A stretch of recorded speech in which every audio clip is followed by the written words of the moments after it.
વાતાવરણ અને પ્રકૃતિને બચાવવાનો સૌથી મહત્ત્વનો સિંહ ફાળો ખેડૂતનો હોય છે.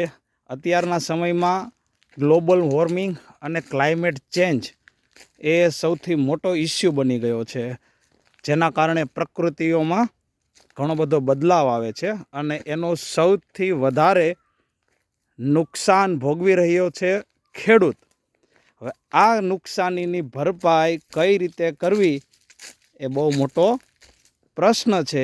એની સામે અત્યારે કાર્બન ક્રેડિટ આવી ગઈ છે. તો કાર્બન ક્રેડિટનો હકદાર ખરેખર તો આ ખેડૂત છે.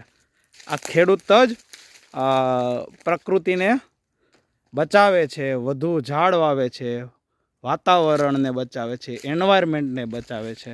તો શું ખેડૂતને કાર્બન ક્રેડિટ ન મળવી જોઈએ?